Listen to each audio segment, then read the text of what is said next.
And hello, everyone, and welcome to episode 17 of the Fully Rendered Podcast. Some of you may be wondering what Peachy means when he says it's just winking at me, but you don't want to know. No, you do not want to know. You know what you're thinking? Yeah, that. Yeah, it's definitely that. But yes, my name is Bryan the Pirate. I am one of your hosts this evening. I am, of course, joined by the absolutely wonderful Peachy Pixelate. That's right, because I'm pointing at him. Ah! Oh, you fucking done you like a kipper. Yes. He switched it up. He switched up on us. And the absolutely mesmerizing. No, you got to say it. Why did you say my name? Pulp Fiction. Yeah, You were you supposed to say it, Peachy. You let the team down. Penis.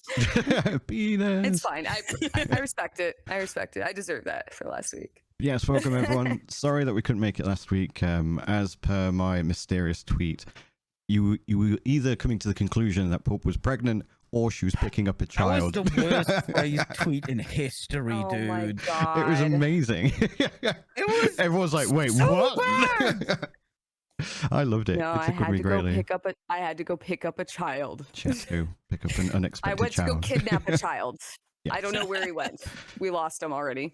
But we're back Oh this my weekend. God. We've got some big stories to talk about that we finally got some kind of closure on in some ways, I suppose. There's Yeah. a couple of things that have happened over the last couple of days that we'll probably address in some manner or form. Shall we jump with the first subject? Let's jump. Let's go. Let's jump I'm not in. jumping anywhere. So, the Unity-pocalypse, as I've called it, in the agenda. Hope, are you familiar with what was going on with Unity? I am not up to date with the newest transgressions, Ooh, but I can help you with that with a very simple I was sound actually effect. very excited to hear from you. Yeah. Well, they just seem to have backed that completely up. Yeah, they. So I'll give you a TLDR of what was going on, and then we'll let Peachy take over with what they're doing moving forward. How does that sound, Peachy? Yeah, sure. Cool. Right. So I'm definitely got everything on all my notes ready, and I was definitely ready for the stream. oh yes, 100%. So some pre-history, as it were. So history before it all occurred. Unity, for those who don't know, is a game engine, much like Unreal Engine, for example, Creation Engine for Starfield and other Bethesda games, things like that. So it's a very popular engine that has been used in a great many games. Fairly confident there's a few that you've probably played before and have loved, like Hollow Knight, Among Us, for example, things like that. City Skylines. City Skylines. There's quite a few big, like viral hit games that are in the Unity engine. Now, Unity's model previously was you download this version of the engine, you adhere to this version that comes with it of the terms of service, your license agreement, and as long as you show us or show the Unity badge in the at the beginning of the game when it loads up and it goes, "Ooh, Unity," then you can basically use this stuff for free. And then maybe if you hit a certain point, then you give us like some royalties and whatnot. Unreal Engine. Yeah, I understood that part. I was familiar with that part. It was just I knew last. I think last I heard was they walked it back, if that's right. Yeah, so that was what they used to do, and everyone was very happy with that. Unreal Engine do something similar, where if you hit a certain amount, you go, okay, we just take a cut of that revenue, and it's a reasonable. 4 or 5%. I can't remember the exact number, but it's reasonable. Like It's what large, it is. and we're talking And profits to of do, $1 million. Every install. I think I saw that was the. Yeah, so what Unity have done, or were proposing to do, was when you play a Unity game, it technically installs a second thing called Unity Runtime. So it's like a second application that helps the engine process your game whilst the game is being played. So whenever you install Unity, you're installing this second engine that has to be maintained. They have to optimize it to ensure that it works with current PC hardware and things like that. So they said, okay, we're going to charge a runtime fee. So every time you install a Unity game, it installs the runtime engine as well. And you're going to get charged for that installation of the runtime executable. And obviously, a lot of people were very concerned with that, because how do you know if it's just someone who's reinstalling the game? They've only made one purchase, they can install it multiple times. How do you know they're not purposely uninstalling it and reinstalling it, knowing you're going to get charged? What if you're Yeah. a charity like bundle thing? Like you've gone, okay, here's X amount of keys to use in your charity bundle like on itch.io, for example. And then those people give those keys to friends and stuff like that, and they share them out. There's no DRM often with those sort of things.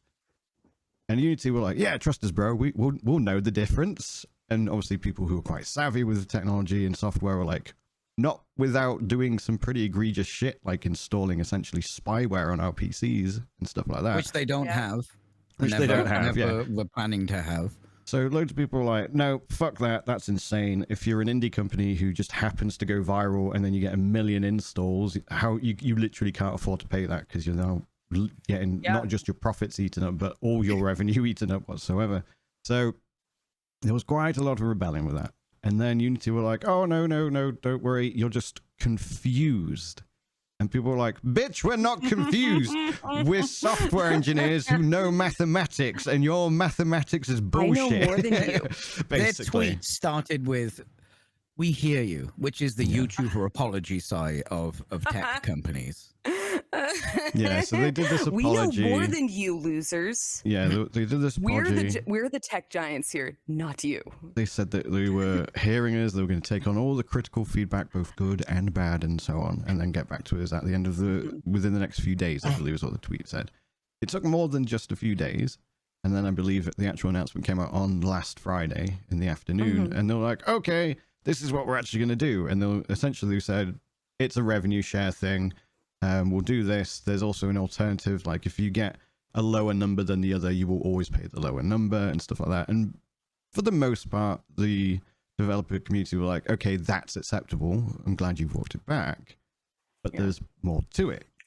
Do you want to take over, PG? When you say more to it, like talking about the ripples in time this has now caused for every single developer. Yeah.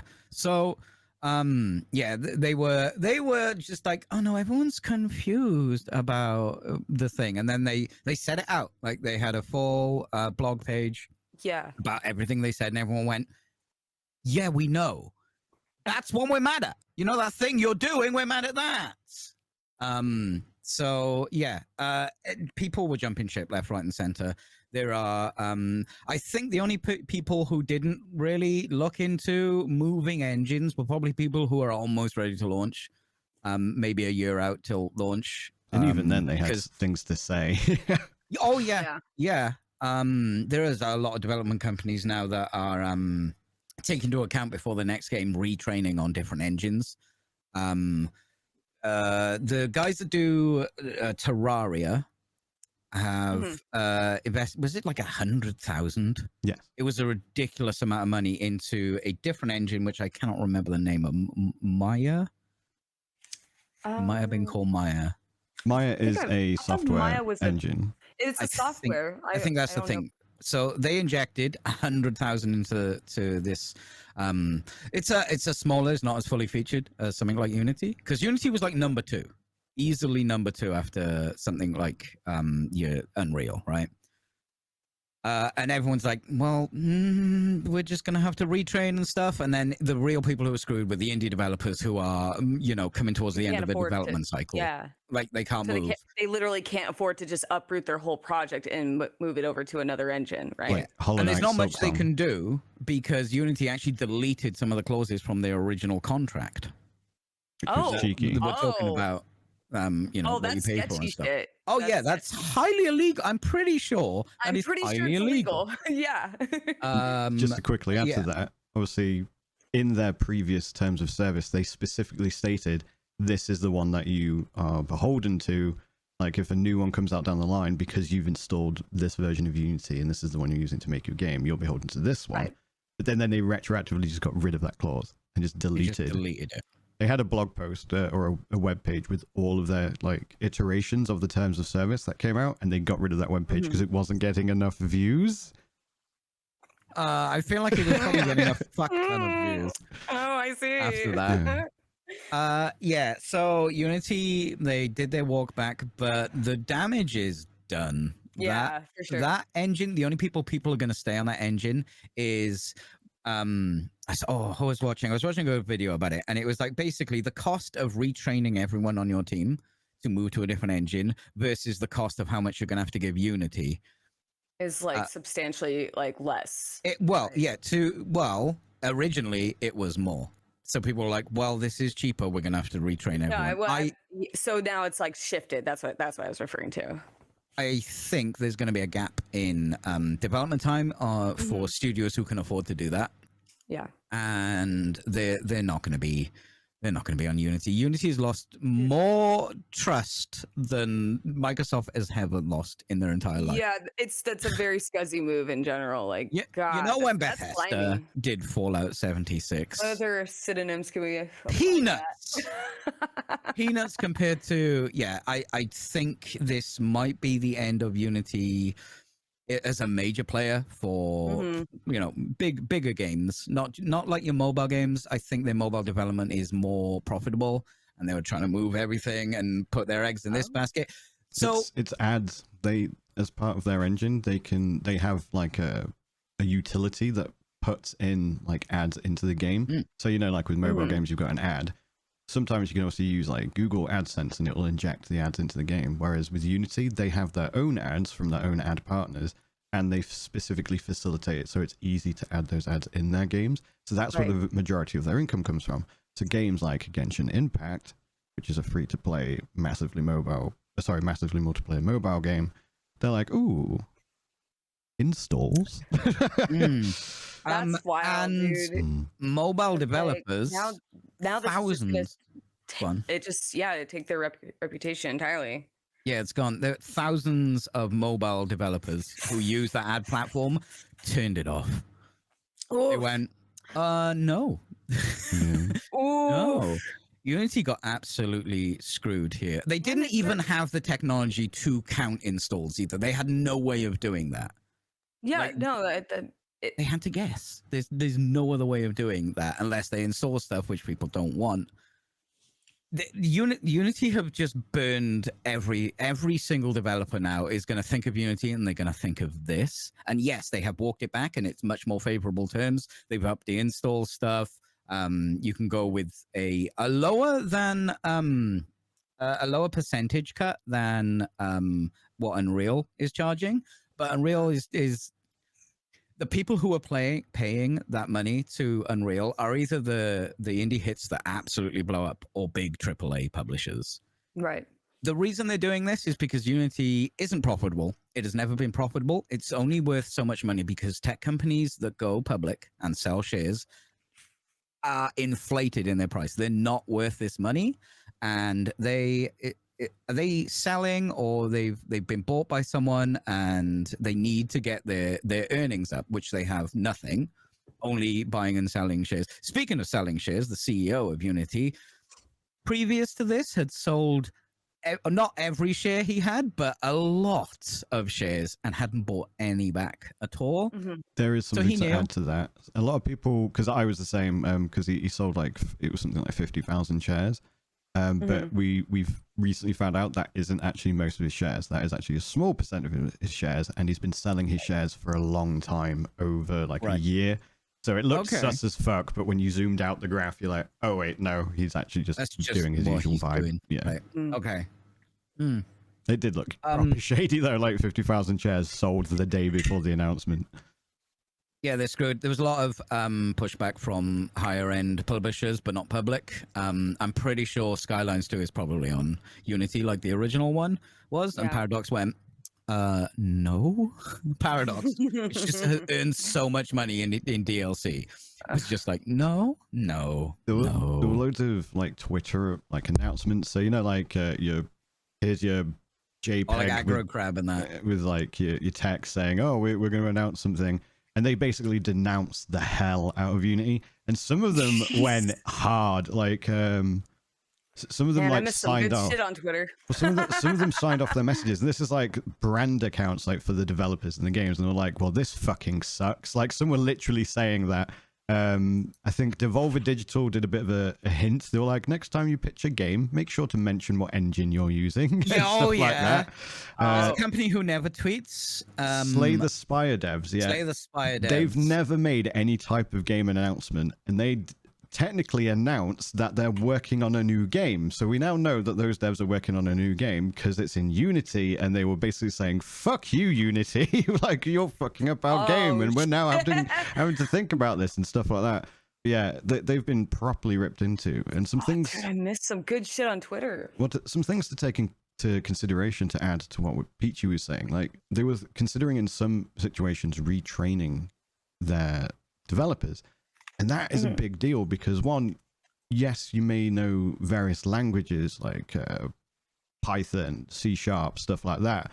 But engines, you tend to be quite specific and like pigeonholed into what engine you use. So you've got people who have been trained academically on Unity and don't know any other engines. So they literally would have to learn entire engines to be proficient at them. Right. So when you've got an entire studio that all knows Unity and like, raise your hand if you know Unreal, and everyone's like, I've played around in it, kind of thing, then you're going to go, oh, fuck, well, it's not really going to be cost effective to just go to an entirely different engine, or it's going to take a huge amount of time. So in some cases, like, there's probably behind the scenes games that we're considering shutting down. Which is pretty crazy. That's nuts, dude. They've done enough to keep those games afloat. Yes. But moving forward, people are retraining. Irreparable damage. Jesus Christ. Well, the trust is entirely gone. Because I've seen my chat. Apparently, their new terms are a lot. They're better than their original ones. But I mean, now you're also going to look at like, when are they going to pull this shit ever? Like, they might pull this shit again. Yes. No. 100%. Yeah. So no, they will. No, you're right. They will. But like, you can't put any faith in that in a company that does that. No. 100%, yeah. So there's going to be so many people now who are going to go, oh, I was going to learn Unity. Everyone will focus on that, and rightfully so in a case like this. Yeah, and it was a big fuck up. So it's one that's going to linger for a while. No sympathy for Unity, but that sucks for all the developers. Yeah, 100%. To touch on something the chat had mentioned as well, the CEO of Unity used to be the CEO of EA during a time period. Oh, the bullet dudes! Yes. So there was a guy who used to be a CEO of EA who was basically like, microtransactions are fun. Everyone should have microtransactions. If you don't think about monetization in your game, you're stupid, is an actual quote from him. He also, to be fair, it's quoted out of context of an entire debate. Horrible. But he also once said that if you had someone who's a few hours into a game of, say, Battlefield, there's going to be a point where they're going to be more open to the idea of spending money for ammunition and stuff like that. And that gets taken out of context a little bit, and people are like, oh my god, this guy just wants to monetize everything. He probably does, to be fair. He does. But yeah, just to make it clear, that is somewhat out of context. But yeah, he's... But he did still say that. Yeah, he has said that. He's known for being a bit of a knobhead. So yeah, it's kind of not surprising Unity is going in, or tried to go in this direction. All that considered. Development houses who can afford to take a year to retrain will be retraining. Absolutely. It's a shame because Unity was like, oh yeah, this plucky little engine that is second to the biggest thing in the world, the biggest engine in the world. One of the most identifiable, like the Unity assets, like you can like pick them out, like yeah.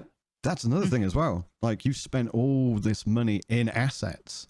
Yeah. And then suddenly like, well, we're not going to use this engine anymore, therefore neither are we going to use the assets we invested into and stuff like that. Yeah, that's so nuts, dude. Oh my god. Yeah, it's been a wild time. I hope everything works out for all the developers who got screwed over. Just to... Bloated tech companies once again fuck up. I am shocked. Just to add one more thing as well. Breaking news. They have changed it. So if you... Because before, if you were downloading a version of the Unity engine, you would be adhering to the terms of services that came with it. They've now re-implemented that. So if you download the version of Unity before the 1st of January 2024, you don't actually have to be applicable to the new terms of services as long as you don't update the version of Unity that you're on. So technically, you can also still continue making the game free even when the new terms kick in. If you know what I mean. I think the most egregious thing was walking back everything that everyone already agreed to on their like if you're gonna do something with that much audacity, like at least stick to it. Jesus Christ. Yeah. Cuddle Lamb were talking about pulling their game off Steam. Yeah. Yeah, Wait, who? Cult of the Cult of the Lamb. Lamb? Yeah. That's such a good game too. Damn. Yeah, they were like, okay, Oh. bye. Like, we You can't know that was afford going to be a that. side-scrolling Metroidvania. I did I'm glad not. they didn't go that direction. Yeah, no, it's much better this way. I think. Devolver I very love rarely that game. miss. I got really into it. Should we move on to the next subject? Yes. The Xbox leaks. Potentially the biggest leak thing to ever happen to a big tech company. And it Really? had a lot of stuff for us. So basically, a lot of people thought it was the FTC that fucked up. Microsoft had uploaded some documents to like the court, and it was accessible to the public. And if you opened up these documents within a web browser, it was fine. You saw the documents they intended for you to see. If you opened up the same documents in Adobe Acrobat Reader, it would then link to other documents that had been uploaded but weren't supposed to be public. So you could just go through everything. And it was like 30 something terabytes of like Microsoft's next like 5 years and projects that they intended on doing. I actually have like a little thing that they I just found put together. Unfortunately it's Kotaku, but I just found the list of them. Well, they've obviously, these were all internal documents, so they're all well presented and like, what's our plan for 2023, 24, and so on and so forth. Yeah. So bear in mind, some of these like documents are from years ago, so some of these things have probably been shit canned and are never going to come to light. Some of them are code names that we don't know what the meaning of, and some of them are things that are very likely is a plan ongoing. of what they want to do rather than definitely what they're doing. Yeah, exactly. Well, yeah, no, I'm looking through it right now. Like top one being they considered buying Nintendo. That was we will be touching on that. That was a slightly different thing that came off the back of the leak. But in terms of leaks, so the ZeniMax management forecast. So obviously they bought someone ZeniMax. just in chat said it was blown out of proportion too. It's like, okay, so maybe that's Kotaku just being shitty again. Yes. Starting off with that one. pretty much. But thanks guys. A couple of examples. So it initially intended for this year. I believe this slide was from before the acquisition. So when it was just ZeniMax, not under Microsoft. Doom Year Zero, so another Doom game, is potentially in the works, which is kind of cool. A lot of people thought they were going to move on to Quake, but it looks like they're sticking with Doom for now, which I kind of don't blame them, to be fair. There's Project Kestrel, no one knows what that was. Project Platinum, no one knows what that is. One planned title, so it doesn't even have a project name yet. There's the Elder Scrolls 6, they were trying to aim for 24. Project Kestrel probably put a fucking boot in that. Sorry, say again. COVID probably put a boot in that. Yes, I imagine it did. For sure. Fallout 3 remaster, which is kind of like for old school Fallout 3 fans or Fallout fans. I imagine most people want Las Vegas. People would be more excited with a new Vegas remaster. Yeah, I'm with Peachy. That's first thing I thought to myself was like, I would rather it be New Vegas. I don't like. No, I prefer Fallout 3 to New Vegas, but I think the money would be New Vegas remaster. Well, they have Oblivion. Okay, that's fair. I'm more partial to New Vegas, so. Well, they've got Obsidian. Obsidian, yes. They've got Obsidian and they've got Bethesda now. So they could do it. They've got the band back together, kind of thing. So they definitely want to be back together. Me and the guys are very happy with remaster in New Vegas. Bethesda. One that I'm surprised by: Ghostwire Tokyo sequel. I am so happy about this. I need to play more of that game because it's a pile of wank. Yeah. Oh, good. The thing about Ghostwire is I love how that's your response to that. It's like, I need to understand. I haven't gotten enough. I have like no opinion of that game. I own it. I played a little bit of it, and I think I got like kind of stuck at a part, and I was like, I can't be asked right now, and I never went back. The thing with Ghostwire. So I love how you just start with like it's trash. The thing with Ghostwire, it's very very pretty. It's very, very pretty. It is very pretty. Like the monster designs are also really, really cool. Yeah. But the things that put that together, i.e. the gameplay, are a bit lackluster and you're just like, cool. So hopefully they can expand on that if that is a thing. The world building, the map, the designs, the art style, the art direction, the story direction is pretty decent. The side stories, all the different lore they bring in and stuff. Right. It's it's beautiful. And then you get into combat and you're like, I want to die. Yeah, that's why I was interested in the first place, was just from the world building, the monster designs, everything like that. And it had to do with the gameplay. I think it was like on the rooftops. It was really early on, and I was like, yeah, you know what? I'll come back to this one. But a Right. sequel means all that stuff with gameplay, actual good. Like if the gunplay is good, I'm not asking for Doom. Do you know what I mean? I'm not asking for Doom Eternal gunplay.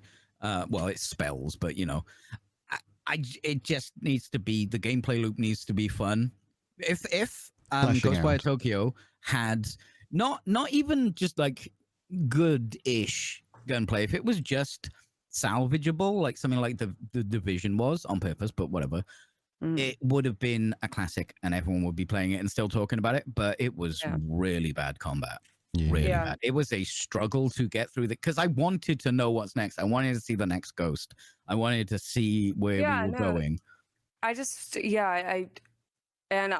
all I remember was it was a gameplay problem for me too. So I can I can't remember why I stopped. I just remember it had to do with the gameplay. And I was just like, this is a load of ass. It was a pretty wildly criticized aspect of the game, unfortunately. There was also, and again, I am proven correct. Maybe I should give it another shot. The most important part about a game is the gameplay. Yeah, gameplay is important. It is important. It's the most important. It's important. Everything else comes secondary. You can make all that stuff that you love, world building, story, characters, design, was amazing. Like 10 out of 5 stars. And the gameplay was shit. And the game suffered because of it. Yeah, 100%. There was also the Oblivion remaster. That's more interesting because I'm actually interested in that. I love Oblivion. Yeah. It's difficult to play modern, like with my modern gamer brain. Sorry. My modern gamer brain is like, oh, this is a bit tricky, and getting, you know, the old version to run and stuff. It's when you get it going and get used to it, it's fine. But a remaster, just all I need is just make it playable and just a bit more modern in some of those choices, UI and. To touch on that though, do you think they would do something that was quite remarkable, like an actual remaster, or do you think they're just going to port it? And if they do the latter, do you reckon you're just better off with the current version and mods? I'm not going to give them more money just for a lazy port. If you're going to remaster it properly. If we look at Skyrim, the thingy edition, what was the Legendary edition? Is that what it's called? Something like that, yeah. I think that's what they'll do. They'll add some polygons, up the res on textures. And if they can fix some of the clunky parts of Oblivion, I'd be absolutely fine with giving them money for that. Yeah, if they modernized it somewhat in terms of if they controls. just ported it with the old school, just the clunkiness of getting around the game and getting into it. Yeah. Maybe with mods would be better, but it would be nice to have it in 4K with nice textures and a few more polygons. Yeah, I was replaying it not too long ago, and it's like, I mean, the jank makes it more charming for me to be. I don't mind the jank. Let's be real, it's a best. Keep the jank. keep the jank. Just make it higher fidelity jank. Funky to get through because it's like on this. No, you're right. It very much is. Console, like they tried to push them together, and it wasn't it wasn't matured enough to. Yeah, no, I agree. It's very the one thing I'm just such a big fan of the bugs. If they were managed to keep the bugs in there, like the goofy ones, they'll probably port it to but newer creation engine, won't they? At the very least, the Skyrim version. Yeah, but there was also Skyblivion that was coming out soon. Isn't that a fan project? Yeah, they've said that they're continuing with that. They actually made an announcement. They're like, even if this is true, we're still going to do our own project. That's been in the works for many years. I know. Yeah. No. Another one that I'm excited for, Dishonored 3. Maybe. I'm very excited about that because I was kind of concerned with them obviously pivoting to Redfall, and I was like, oh no. Hopefully, because to be fair, Arcane Montreal, I want to say, is what worked on Redfall, and then there was another one, or it could be the other way around. It wasn't Montreal that did Redfall, right? It was another Arcane studio, but a different location. But the ones that worked on Redfall are not ones who worked on Dishonored, essentially. So hopefully we get another cool immersive sim. Well, Dishonored 2 was good. I don't think we need another one, but there are people who like money who are like, oh, this one will sell. Let's just do that. I mean, And to be fair, Arcane need a win. They do need a win. They really They've do been right now. trashed They a bit need with something Redfall. right now because Redfall was a disgrace. There was probably a lot of, oh, I don't want to do another Dishonored. We've just done 2. Like, Yeah. 2 was two just honed everything, and I was like, Yeah, yes, but they need a win right now because right now they're not really doing too great. yeah. I'm for happy sure. It's because unfortunate. there's not And enough immersive maybe sims. Dishonored just what's that? Well, okay, all right. Like, yes, it's an immersive sim, but it's not an immersive sim. It is an immersive sim. It is immersive sim. But it's not an immersive sim. It's But it like is an immersive It's sim. not immersive enough for PT standards. early Bioshock was an immersive sim, but it wasn't an immersive sim. And Dishonored is an immersive sim, but it's not an immersive sim. I would love to see a full-on immersive sim, but you know, console bros are gonna want something that isn't that. It's not immersive enough. It's not What? immersive. It's not simmy enough. Like immersive sim means emergent gameplay, like things that the developers never thought of. You can I just do. really like hearing people ASX. say immersive so much. I like how he says it. I love immersive sims. They're incredible. Like I've been playing the old Thief games. Like Thief 4 was an immersive sim, but it wasn't an immersive sim. I admit I'm not crazy about stealth in general because I'm bad at it. I'm just really bad. Immersive sims allow. Would you like to stealth? Would you like to shoot? Would you like to stabby? Would you like to run in, rip off your clothes, and scream, "Oh, what a lovely tea party!" You can if do that's it. an option in Thief, then sign me up, baby. Not in Thief 4 because it's an immersive sim, but it's not an immersive sim. I tried to do a passive run of Dishonored 2, so not killing anyone, and I think I completed it with like 30 people dead because I would like mind link them, and then one of the AI would stab one of the people that I linked, and I'm like, "You motherfuckers!" And then they would all just die because they're all connected. It's like, well, I've stabbed one, I've just stabbed the screen, and I'm now going, "No, it's a passive run, you fucks!" But was it immersive? It was very immersive, almost Say immersive again, like a PT. It's simulation. not an immersive sim, but it's an immersive It's sim. an immersive sim. But anyway, I'd be stoked for a Dishonored 3. That was like the gist of like the game stuff that got leaked. But there was more. Yeah. Sorry, you're gonna say, Paul? Oh no, I was gonna say I kind of hope that they do go through with that because like Arcane really could use it right now. Oh yeah, 100%, 100%. It's definitely the one that I would have my eye on the most out of all of those. But also, Hey, they know what they're doing right. Along with the games, there was a lot of stuff about the hardware as well, which I imagine they were really pissed off about. So a TLDR, there's a new controller coming. It actually looks pretty sick. They're going to have like similar haptic feedback to what the current PlayStation controller can do, which is cool because I've heard that's really, really good. And Xbox controllers tend to have far better battery life, so that would be good to have that thing combined. I love Xbox controllers, and now I've got a USB-C Xbox controller. I don't see me replacing it for a while. That's fair. I'm still using like a whatever the last gen was. So yeah, I micro wouldn't mind a new USB. one. There's a horrible connection. I just want the haptics, so if like it vibrates certain parts of your hand and stuff like that, apparently that's really, really good and quite immersive, but not an immersive sim. I'm gonna be haunted by the word immersive for the rest of the day. There's also a Thank you for that, PG. Immersive. So they're also going to do a mid-gen console that they're aiming for. I think it was 2024, something like that. Yay! More fucking halfway houses. So they're going to make a digital-only console of the Series X. So the Series S is already digital only, but they're going to get rid of the disc drive, make it. It looks kind of like the old gen Amazon Echoes, like the cylindrical ones. It looks a little bit like that. I actually do think it looks kind of cool. I can't see that being final production. The How style. did they? Wasn't that initially going to be? Was it Xbox like with Series X now? I haven't kept up with Xbox consoles. Like wasn't that the initial plan that was going to be all digital, and then they backtrack on that? No, so am I misremembering? This could be the Mandela effect. So the Series S, so the baby version is digital only. But the X comes specifically with a disc drive. There was some shred of truth there. Okay, yeah. I got something right. I can't wait to be sold the same game again. Can't wait to be immersed on the same console.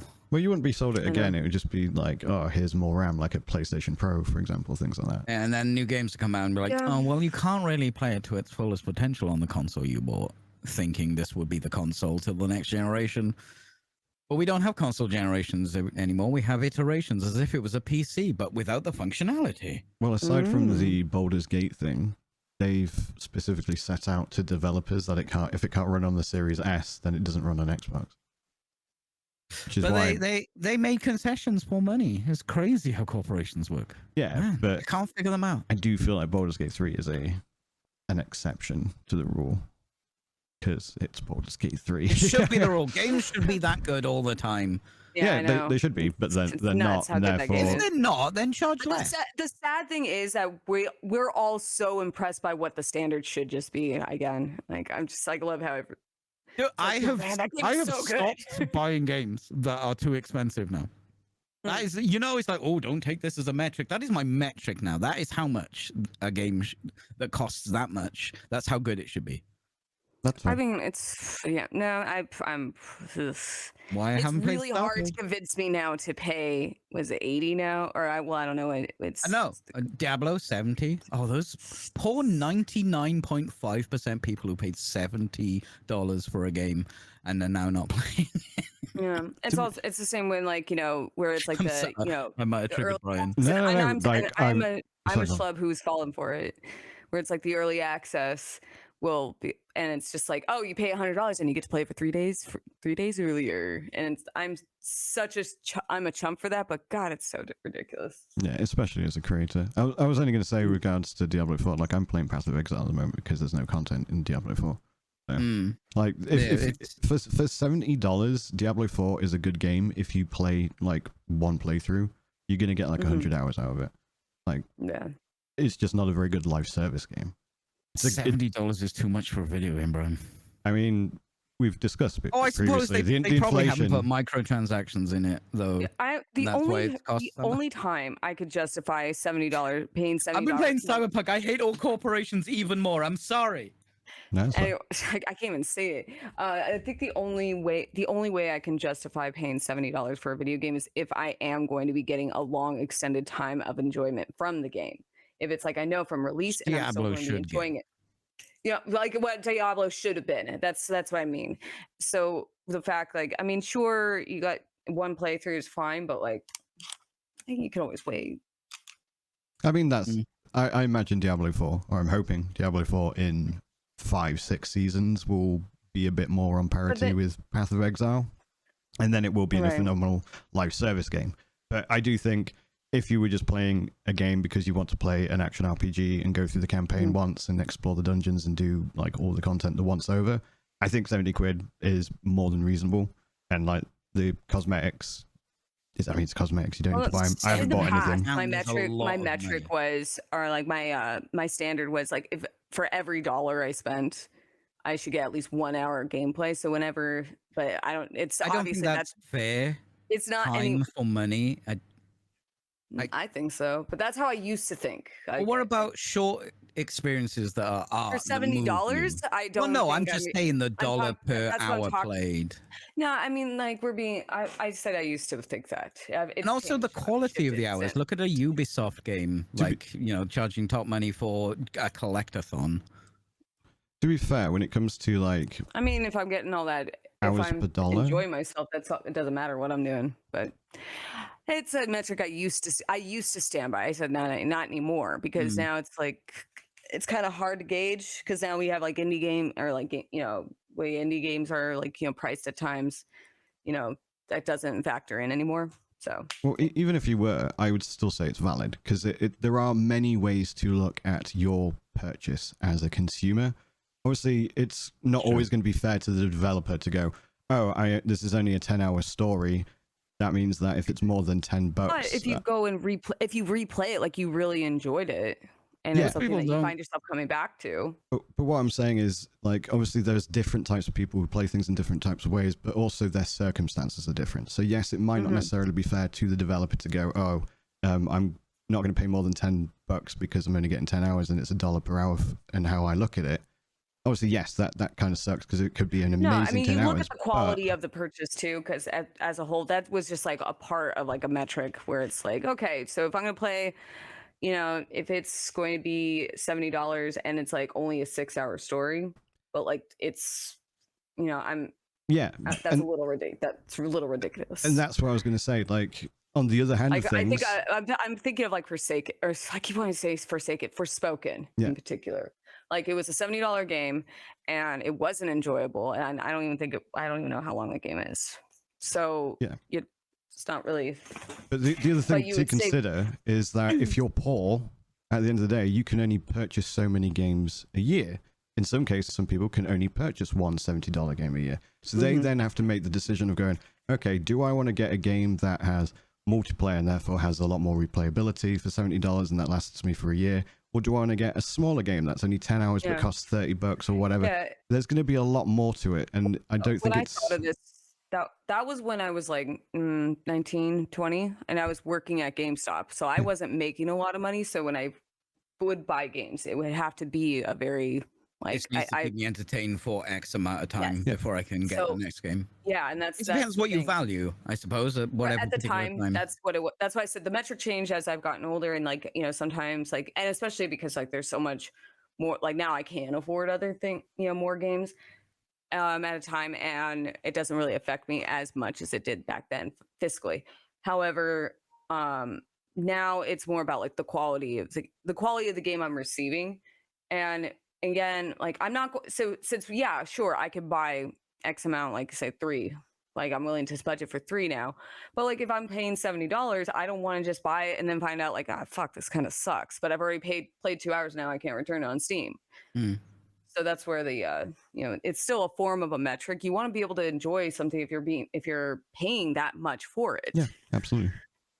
Yeah, and you want a higher quality project because you're paying a higher price point. Like that's getting like yeah, I mean, think about it. Like and other things like t-shirt or like anything like that, when it's like $70, that's considered more of a luxury price. So I just see no reason why a game should cost $70. I know, I'm fully in agreement with you. It's a long roundabout way of saying like it's ludicrous to demand that much. Statistically, games have very, very little increased in terms of like inflation and stuff like that. Like if we're talking about old console games, they used to cost a lot of fucking money, and then they went down. Yeah. The problem I have is the greed on the profits. They're charging that much for a game, and their profits are sky high. Not just from that price; they don't need to charge that price to get profit. A lot of profit. I'm not even talking about just a little bit. Like they are earning a lot of money, and when you're injecting cash shops directly into your store. I feel like too, back in the day, like when we're talking like, what was it? It was like $50 or was it it was like 50, I believe, for like N64 game. Like I feel a lot of it was more expensive too, even for like the hardware, wasn't it? Like for the cartridges. Like back then, it wasn't. That's why the switch to CDs became a thing. Yeah, I mean, so it's always going to be a tricky one because obviously, when you're a business, at the end of the day, especially if you're a corporation, you have to turn a profit. You have to turn a profit, and not just turn a profit. You have to, if you plateau, and you're plateauing at last year's profit. Even if you're plateauing at like, we made 30 million last year, but we also made 30 million this year. That's a failure. It's like fuck, that kind of thing. We're projecting 60. Yeah. So like, with that all in mind, with the fact that games used to be at like $70, sometimes 50 years ago, like Nintendo games were hella expensive. In some ways, I can kind of be like, yeah, it was going to increase eventually, kind of thing. No, it was naturally, especially with the way I don't know how it is for over you guys, but like over here, like the inflation's like nuts over here. Yeah, but it's increased only because of greed, like you said, 30 million. Yeah. No, I agree. That's a good profit. I mean, the changeover from like cartridges to CDs didn't really demand that much of an increase for cost when you really think about it, because they were using a cheaper product. Digital only. Push it out. They don't even have to hold it in a brick and mortar store. Exactly. Digital only is even worse when you think about like charging $70, and it's like, oh, what do you get? Like a digital art book on occasion? Some of these games you can't play without their servers. I have a easier time, and yeah, and servers too. Like if the server goes down, you're fucked. And I have an easier time justifying a higher price point for something physical and tangible. Like if you're like, why like collector's editions to pay are like worth it for some people. I don't buy a lot of collector's editions because I don't really have the space in my apartment. But if you're buying something like if you're buying the $100 collector's edition, you're getting the fancier, steel book. If that's something that tickles your fancy, Your 19 inches of venom. If anyone caught that recently. No. So the Spider-Man PR company tweeted out, they're like, get the collector's edition, and you can get your 19 inches of venom, and it was a 19-inch model of venom. But that's how they phrased it in the tweet. They knew what they absolutely knew what they were doing. They knew. I think someone made a joke one about the Sephiroth one with the new Rebirth collector's edition as well. That's the thing. It's like I can justify more of charging a higher price point because what I like, and I haven't not so much recently because of like the prices being so much higher, but like I do like to buy physical copies of games and have like just it's tangible. And I mean, it's kind of like, it's a nice little show. You can use that as your own decor if you so desire. And if you like, I have like, well, it was a gift, but I do have like the shepherd helmet from the Mass Effect collector's edition. But that's where you can justify the price increase because it's like, at least you're receiving something in return and it's not something that could potentially go down on the internet. Or like you look at digital, or the digital deluxe versions, it's like, what do I get? Oh, a digital art book. Yeah.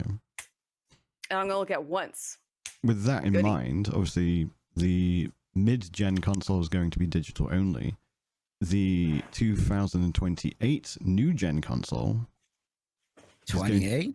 Yeah. So okay. I mean, it's technically been coming up to 4 years now for the current gen. So yeah, it'll be. Really? The thing is with current gen we had a massive problem with the health around the world, and everything just got absolutely screwed. Production lines got screwed. Yeah, that's true. How long did it take them to catch up? Because we know that console sellers aren't making a profit on their consoles until they're deep into production, right? Dude, with Xbox, yes, especially they sell with the PS5. Confirmed. Remember the shortage? No, PlayStation does. There's the shortage too, and it doesn't even feel like that because like I only recently got a PS5. Yeah, I couldn't. I was like looking at PS5s, like not because I was really wanting to get one, but I was like, oh, if I did want to get one, no chance, no chance. Yeah, and even until recently, like when did I get mine? Like March, where I bought mine or we bought ours, you still had to go online to order like for Target or Walmart. Yeah. And Target. When we ordered ours, they put like they tracked your credit card. Yeah. So when we bought one and then we were going to buy a second one for, so we both could play together, they wouldn't sell us the second one. Like that's how hard it was until recently. That was this year that it was to get a PS5. So it doesn't even feel like scalping became a massive problem with my God. Yeah. And then you'd see like some people like they would like have them stacked behind them just like to be like complete. Then the supply lines opened up and those people were stuck with paperweights. Yep. Well, the new one is going to be cloud hybrid. All right, well, thanks for watching. Gaming is over. Gaming is now cancelled. Really? Yep. Cloud hybrid. God, no. Do they have the exact wording on there? The worst word to be applied to to add to a new console is cloud. Yep. No, if the FTC's new interruptions got anything to do about it. The FTC's fucked. Although to add to that announcement, there's been a provisional ruling by the CMA, and they're like, yeah, we're cool with you now, kind of thing. I don't think it's official yet, but they've basically said once the ink is dry, it's official. But yeah, it just feels so dirty. Yeah, I mean... Oh, did you have to say dirty like that, Pulp? I'll say immersive. I'll do it. Oh, God, that makes me feel better, actually. Immersive. One thing to obviously perhaps come back to that we've discussed previously is, the CMA was obviously going, no, fucking cloud gaming, and everyone was like, no, cloud gaming, who gives a fuck about cloud gaming? Could it be because they knew about the next console and that Microsoft wanted to change direction and be like, oh, cloud gaming is the way to go now? And that's where they're trying to get you hooked on their Game Pass. You're already halfway there. We don't allow the term cloud gaming in my household. Just poke a little bit. You come in uttering those words and you get the fuck out. I mean, to be honest, I do have mixed feelings on it. Obviously, the death of physical is, kind of sucky. Some people are going to really miss their steelbook cases and stuff like that. I like getting the figurines and stuff. I like my. I don't really care about my steelbook cases, but like having the option is nice. Like nice. I don't like. That's what's just so awful about it. Because if you like a game, if I like a game enough, and I played it like on Steam, and there is a physical copy, I might pick it up sometimes. Yeah, that's fine. Who knows? And that's more sales for them. A lot more. Because I'm a chump. Yeah, like at the same time, the only physical games I own currently have been Nintendo games because cartridges and collector's editions. Like if I've got a steelbook, it's because it came with a collector's edition and was probably the thing I cared least about the collector's edition. So part of me is like, big, who cares? Proudly display your steelbooks, Brian? They are like in the shelves behind me, but I literally was like, sure, that could go on that shelf, kind of thing. That's where that fits. On the wall. You got to make a whole wall of steelbooks. I'm all about the statues, man. I want the 19 inches of Sephiroth kind of thing. I want that bad boy. A nice big statue of Sephiroth. It's actually a sick statue. Stroke his hair ever lovingly. The thing is, like, the collector's edition is like $250. Like, I got the first one, so I've got. Aerith doesn't want the 19 inches. She does not. She's hoping to avoid it at all costs. Spoilers. You could argue she's already had it. Well, we don't know yet. That's the thing. We don't know. We'll see. I don't know. I'm signed up for 19 inches of Venom. All the Venom. That sounds nice. Should we jump into our break and then come back with part 2? Yes. Fantastic. Ladies and gentlemen, we're going to go take a quick 5 to 10 minute break. Go get yourselves some water, rest your eyes and whatnot, and we'll be back very soon. Mics are hard. Welcome back, everyone, to part 2 of the Fully Rendered Podcast, episode 17. I hope you enjoyed talk of Cyberpunk during the break and cleaning. I'm that guy, aren't I? I love Cyberpunk, man. You are the guy. Oh, damn it. There was a slide dedicated to the mid-gen console, by the way. It's called Project Brooklyn. If you want to see what it does, pause the stream or whatever, but improved Wi-Fi for the most part. Pause the stream, watch it live, you bastard. Or watch it live, do what you want. If you want to read it. Wait, watch it after this stream, okay? After the stream. Buy my merch. Buy the merch, everyone's merch. This is the new controller, which I think looks kind of snazzy. It looks like they're trying to basically incorporate. I kind of like the two-tone. That's kind of neat. I do like it. It's grippy. It's sharp. It's like rubberized at the bottom where it's black. Do they have the back buttons like on the Elite? I don't know. We didn't get to see a picture of that, so I'm aware. But one thing I will point out, which when you're going to hear me say it, you're going to be like, Brian, what the fuck? But it's built into the cloud. So if you do like playing games remotely, like on your phone or whatever, you have no latency of going to the device and then to the game servers. It connects directly to the servers. So if you're playing through your phone, you're not losing latency when you're moving around, like whatnot, because you're telling the game directly where you are, rather than telling your phone, which then has to tell it. Oh, okay. So there's like latency drops like that. Smart tech. Yeah, I thought that was actually kind of cool, because obviously if you use your controller for multiple devices. Do you know what it looks like? You know those memes? Will a horse wear a pair of trousers like this or like this? I see it. Oh no, I'm not going to unsee it. This is how an Xbox controller wears pants. Yay! I like it. There were a couple of other things before we wrap up the topic, whatever. They were talking about like their future plans and whatnot, and this is where the Nintendo thing comes in. Phil Spencer basically said that they are trying to work with Nintendo anyway, because Nintendo is a good section of the market that is kind of its own thing, if you know what I mean. It's not part of the console wars, really. Kind of is, isn't it? Yeah, so they have said, it would be a career-making move if we did get it, and we're working with their leaders to have more stuff in collaboration with them. It might happen one day where we make the offer, but it's not something that we're actively targeting. So I do Doesn't think Microsoft, I even looked at Microsoft, have Nintendo money to buy Nintendo? I would say yes. Actually, I think they do. When I saw, which I'm glad you clarified that, because when I went to go look it up, because like usually like while we're doing this, I like to look up and have a visual of what we're talking about. Because I mean, you have it on the stream, but I like to have a visual for myself. And the top, Kotaku, of course, was the top one. I was like, fuck it, let's just do Kotaku. And they just let off with that. And it's like, oh, whoa. Yeah, they basically took it and was like, oh, Spencer says he wants to buy Nintendo now, or they tried to, or whatever. And in my chat, someone, it was stated that was blown out of proportion. It's like, that's clearly how they blow it out of proportion. It's Kotaku going like, hey, you guys know about this? It's like, I can't believe that top news.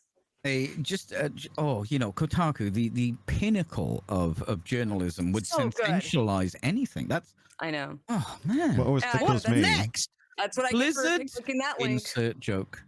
I always like it when I read an article on another platform, and then I'm looking at who the author is, and I'm like, this feels a bit clickbaity or bullshitty, or they're just basically extrapolating bollocks.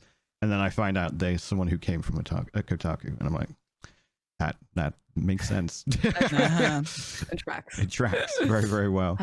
There was a slide showing like what they have in scope and whatnot. So earbuds is not a thing, although that small little snippet there actually kind of gives you an idea of why this is a big deal.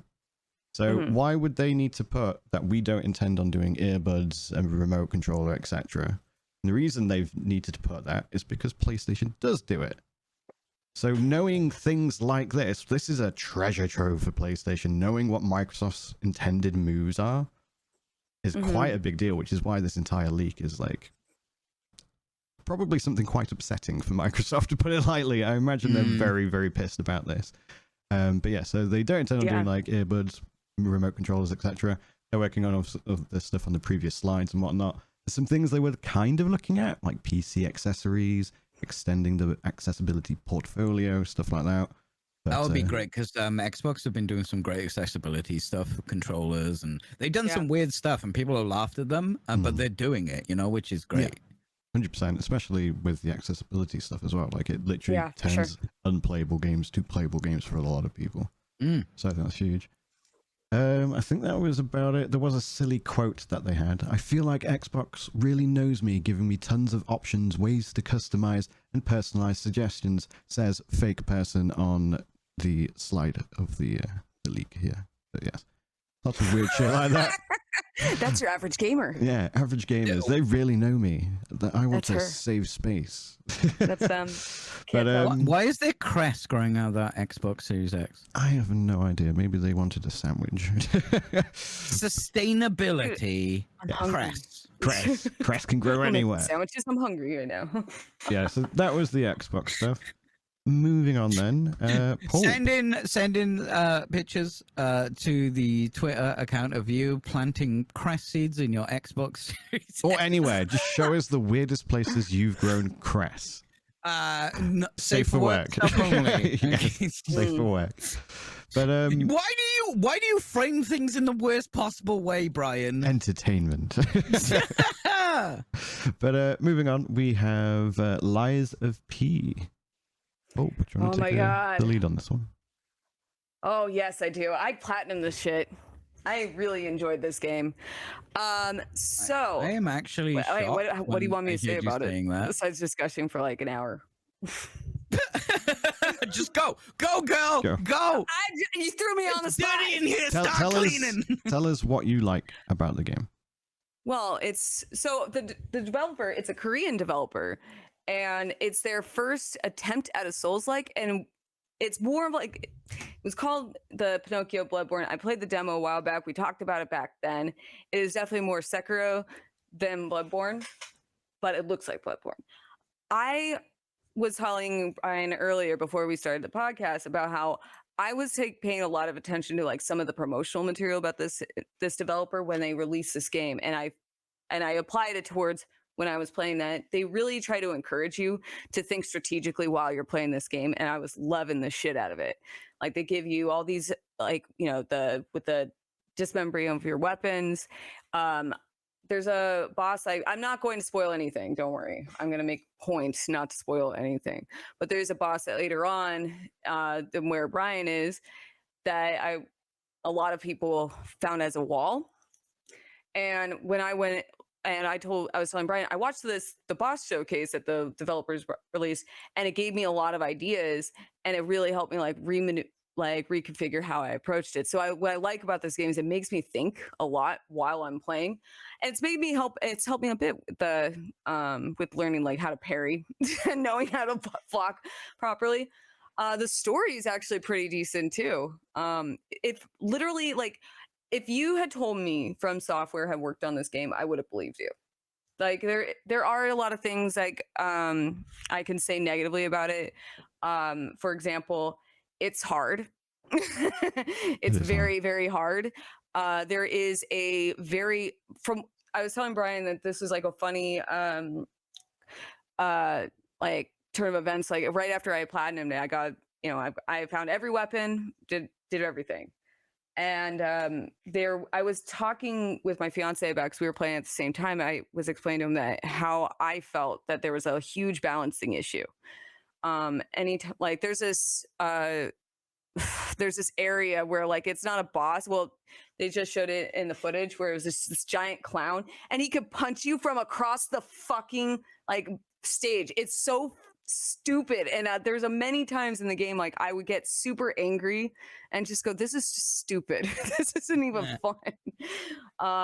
But like understandably they're trying to get, if you try to readjust your build instead of like when I play Souls, I'm usually Dex, and I started this one as like a strength build, and I ended up switching back to Dex because it just worked so much better for me in my favor. But there is a balance. They released a patch fixing a lot. Like there's a lot of balancing changes, and including like the Spectre that you can summon. It took me a second. My brain shut down. You could summon, like now I guess he's a lot more beefier now, which is pretty good if you choose to use him. Which I did. I don't care. I'm of the mind if it's available in the game, they want you to use it. Yeah. So I'm not gonna rip my hair out because I'm too proud. Yeah. I use it. Yeah, he's your little buddy. He's my mini Sephiroth. That's what I called him when I was streaming it. He's your little buddy. I was like, oh, he's a little Sephiroth. Oh, he's really good. Oh my god, rude! You hit my Sephiroth. But, yeah, literally, he looks like Sephiroth, kind of with a nice lob. There's a few points in the game where there is like a very like sharp like difficulty spike, and from what I understand, a lot of people dropped the game because of it. But they did release about like a balancing patch, and I haven't tested it because now I'm at the point where like I've got nothing to do, so it doesn't affect me in any way. So I'm not sure how much better it is and more approachable it is by that, because like, or with that, because like I remember there were parts where I would be wandering some of the areas and I would just be like fighting just a normal like random enemy, like a monster, like little mini bosses walking around as well. Not even a mini boss, just like it was just a big boy. Right. And I would come across it, I'm like, oh my god, this guy has so much fucking HP, like Jesus Christ. And it's the respawnable ones, so like you go through and you're like, oh my god, this guy's back, Jesus Christ. And so from what I understand, they fixed that. Some of them don't have as much HP, which is good. I know some of the two-phase bosses, like I know they scaled down some of the HP because if you die on the second phase, it's kind of shitty. Yeah, they shortened the first phase down basically. So if you do die, you don't have to be like, oh, I've got to do the first phase again, kind of thing. You can totally. And what I like about this developer, I forgot the name of them. Shit. Because I'm not familiar with them, because it's the first and only game I've played of them. But what I've been paying attention is to all of their activity on Steam. They are consistently like listening to all the players' complaints. They're very like they've even like released like, hey guys, thanks. Like they're really like, you could tell like kind of like how Larian had approached like Baldur's Gate. Like you could tell they're really trying to pay attention, trying to improve upon their product. The game plays amazingly. Like I've not had, I think I had like maybe like one crash, but like like the way yeah, the optimizations. It's well optimized, certainly. It runs so well. It's fantastic. I literally can sing a lot of praises about this game, and I don't want to like spoil anything at all.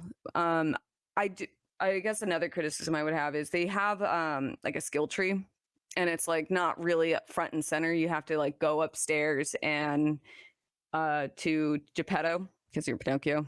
Yeah. And that's where like you can gain access to. I think you can do it for the save from the bonfires, the stargazers, whatever the hell they're called. But a lot of that would just like fly over my head, and I'll be like, oh shit, I got like a bunch of these quartz, I gotta use it. So it can help you, but it's not really like that front and center, and it not really fond of like how they set that up, but it's a petty that's a petty complaint. Yeah, you don't really get into Geppetto. Yeah, you don't get to the like passive tree, for lack of a better term for it. It takes a minute, and it's like hidden away. Yeah, it's not until like the third boss that you get it, and yeah. The things it can offer are very game changing in a lot of ways. Yeah. However, for sure, some of the things that are really game changing, you actually would want as standard because of how the gameplay is. And yeah, I agree. Elaborate on that a bit later. But also, it's kind of linear, so that all the stuff that you actually want is at the end game anyway. And it's like, well, I've got 2 bosses left. It does expand too. It expands on New Game Plus, so you have, I think it's just 4, and then like 4 tiers, so to speak. And then when you go in New Game Plus, there's a 5th one that unlocks, and then there's a 6th one at the second new game. I don't know how high, I don't know if it goes past 6. I haven't even tested it, because when I was done, I was like, I platinum it or done. Right. I was just like I had to replay one of my files. Like I was trying to get the last special weapon, and you have to like, you know, it's like a lie run, like, so you have to like consistently lie, and you know, there's like an indicator that you're doing the right thing, because you know you're gonna be a real boy. Right. So you get this, you haven't gotten there yet, but and it's not really a spoiler. There's a portrait that you find, and it's of Pinocchio, or the kid that he's designed after. And so, because I was always wondering, where's the nose shit, you know, like Pinocchio is always about like the long nose. It's on the portrait. So as you've been lying, you'll see the portrait. The first time I walked in, I was like, what the fuck? Like, what is wrong with his nose? Wait a second. I was like, oh my god, right. That's clever. And if you do so much like the right direction, like the indicator, like it changes, it'll tell you like, you know, the ergo is whispering. And oh wait, that's the morality system, is his nose? Yeah, it's a morality system. Fucking cool. It's really cool. And then and when you get it to enough, he could take the nose off, and it's a weapon. And it's like, it's kind of hilarious. It's hilarious. I love it. I thought you would like that one. That's just to slightly elaborate on that. So the idea of Lies with P is you are a puppet that is trying to fight off a, not so much a rebellion, but a frenzy where, like, imagine like an iRobot. Everyone's got a puppet in their homes. They use them for servants, they use them as police, they use them for all sorts of things. And then one night they just go batshit crazy and murder everyone in the town. Surprise! And then like the fairy godmother, the blue fairy, essentially is like, oh, I'm going to enlist your help because you're a special puppet. You're the special puppet. Lie. You have the ability to lie. Yeah. So and while you're playing through, oh my god, dude, they go down to like speaking through the windows as like Bloodborne similarities. Sometimes it's like indistinguishable. It's crazy. But yeah, and so there's a frenzy. There's more going on. It's like, and it's really neat, like where they're going with it. If you stick it out and like play. And then there is some like there's not a lot in regards to like, you know, if you go New Game Plus, there's like all these cool things that unlock. Like it's not really like that at all, except for there's like a puppet language that you can read. You see it at the bottom of the first boss. He's saying some things to you, and that will be translated in the second playthrough.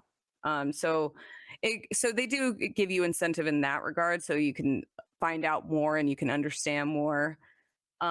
and it's actually pretty like I really enjoyed the story. I thought I was very captivated throughout the whole playthrough. Just like I wanted to see what was going to happen next. There are a couple of things that are a little bit predictable, but if you played Bloodborne, that's why it's predictable. I mean, so that's it. I have a lot of thoughts about Lies of P. There's a lot that I like about it. I think the fact that they don't like they kind of wear their inspiration on their sleeve. It's very much inspired by both Sekiro and Bloodborne. Obviously, aesthetically, very, very Bloodborne, the whole Victorian era kind of stuff. Obviously, a little bit more modern with vehicles and stuff being on the streets and whatnot. Obviously, autonomous puppets trying to wail on you to death and things like that. The gameplay, though, is far more closer to Sekiro, where parrying is a big, big deal. It is necessary to beat the game. I will interject, though. They did balance, or like they did fix some of the gameplay from the demo.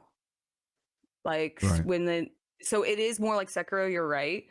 But it was in the demo, the dodge was balls. It was terrible. Oh, it still is. So it's I mean, I've gotten used to it. So but like I said, like I can see like why it's good to hear your input, because I like a lot of things, but I could see where their flaws are for sure. Well, some of the things that I'm a bit more critical of. One is more of a symptom of the other, to be fair, but it's the animations. The animations are the biggest problem with the game. And the reason I say that is twofold. The first one is it's a very reactive game. It's a Souls-like. You see the boss do a certain thing, you know that's an indication of a move that you have to either dodge, block, run away from, cry about, whatever kind of thing. Some of the moves in this game are literally instant. Like, there was a policeman who ran around, would try and charge at you, and then after the charge, he would either do a big swing, and you go, he's doing the big swing, I will step the fuck away. Or other times, he'd go, boop, just happy slap you. Like, within a second, he's just like, charge. It's literally, he boops you, too. Yeah, and it's like, I can't react to that, and there's a lot of moves like that. And yeah, well, also, I mean, with Souls, I agree with you. That's what I was saying about there's some balancing issues for sure, and it looks like they are paying attention to those criticisms from what I saw. But in the current state of the game, because you've got a load of these unpredictable, unavoidable, quick attacks, that's a frustration to the player. Another thing with the animations as well, again because a lot of them are so quick, but also because of the lack of defensive play styles that you can adopt. If you play Dark Souls, for example, if you suck at blocking, then you play a dex build. You can dodge a lot, and your dodge will get substantially longer with more iframes and things like that. Or you can get the parry build, or you can do whatever build, or a mage build, or whatever. In Lies of P, there's loads of viable-ish builds, various playstyles. Some are slow, some are fast. You customize the weapons in various ways to even change and adapt how your weapon behaves. But if you choose a slow build, you are fucked, because you have to parry multiple attacks in a row. There's no hyper armor. It doesn't stop the combos. It doesn't do anything. You're just avoiding damage. You are rewarded. I was a strength build at first for my first playthrough. I had this giant stupid sword that I loved. And what it was great about it is you could switch. It was a special weapon. So one thing I will criticize too is that there are all this like the dismantling. You could change how the weapon behaves and everything. But once you start unlocking the special weapons, which are the boss weapons, you feel like less of a reason. You feel less inclined to use those because some of them are just so fucking stupid, like cool, like the way they perform. Like, you know, you can have a scythe that like has like a whip attachment to it. The one I was using, you can expand the handle, so change the range of everything, and it was actually not too bad. But when you are a slower build, you do have to pair. I mean, you should be pairing anyway. The game wants you to parry. Like, it's very like heavily encouraged. Like, they go from the very beginning. Like, they want you to be aggressive. It's literally your only defense. The dodge almost never gets you out of danger. Sometimes they do. There is a one of the Legion arms that has a shield on it. I use that one a lot. Yeah. So, but that's what I'm saying. The problem is the game wants you to parry so much. If you're not into parrying, you're fucked, because the things that the alternatives that are there, you unlock toward the end of the game. So you have, if you want a shield, you've got to play through a load of hell to get to the shield, so you can play, oh, I can use this instead of having to parry all the time. Like I said, so you've got technically a guard, so you can block any attack, but you still take some damage, and then you can recoup that damage by hitting the boss afterwards. But if you do a perfect guard, which is the parry, in other games, it blocks the combo. Say they're wailing on you, you parry an attack, the combo stops. You're then given an opportunity, you're then rewarded with the means to output a bunch of damage. In Lies of P, you get the perfect parry, you just didn't take any damage, still lose stamina. Oh, they're doing another one. I need to parry again. That's absolutely still in there for sure. Yeah, but I'm saying that's a bad thing though, because you have to parry again, parry again, parry again. Okay, you don't get your reward for a perfect. There's no reward, and then when they've stopped their combo, if you're playing a slow build, do fucking nothing, because if you try to attack, they begin their combo again, or you get a quick attack in. And the idea is that you build up a stagger bar that you can't see, so you don't know when it's near to filling. And when you do get the stagger bar, their health bar glows white. And if you hit them with a special attack, so you can either do this long charged attack, again, if you're playing a slow build, good luck with that. Just standing on the spot going, oh, I'm gonna hit him, oh no, he's wailing on me with another, like, technically unblockable but parryable combo.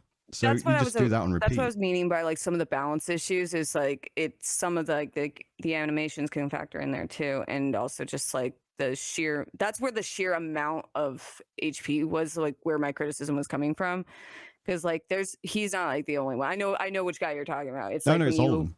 All the bosses. Is that what I'm on about? Like, the gameplay loop is block, I thought you meant the police. Oh, the policeman, like you were talking the boss policeman. I thought you were talking about, like, when you drop down in that area and it's like just a big guy that comes out. No, I mean, like, every boss, the gameplay loop is block, block, block. They give, hope you get the stagger. They give you a weapon for that boss that's easy to that he's weak against. Again, though, but I'm talking about all the things that we've, like, it's the same gameplay loop with every big monster or boss. And the problem is, there is an ability that will then interrupt their combos, but you have to unlock it toward endgame. It's one of the last things. It's like, if you just added that immediately, one, you're rewarding the player for actually pulling off a very tight parry. Like, it's a few frames. You've got to get the parry right or you're fucked, kind of thing. And a lot of the bosses do the same really fast, repeatable, unblockable attacks over and over and over again. So unless you're into that play style, you're probably not going to enjoy it. So basically, if you don't like parrying in Sekiro, you're not going to like Lies of P. If you want to play a slow tanky build, you're not going to like Lies of P. Even though they've given you the tools to make those builds, and the tools themselves are really, really cool. The weapon system's sick. You can basically get 2 weapons, take the blade off one, and go, oh, this is a very heavy blade. I'm going to put it on a handle that was previously on a fencing sword. So it's now made it slightly faster. You just reminded me of something, and this is a criticism of the game.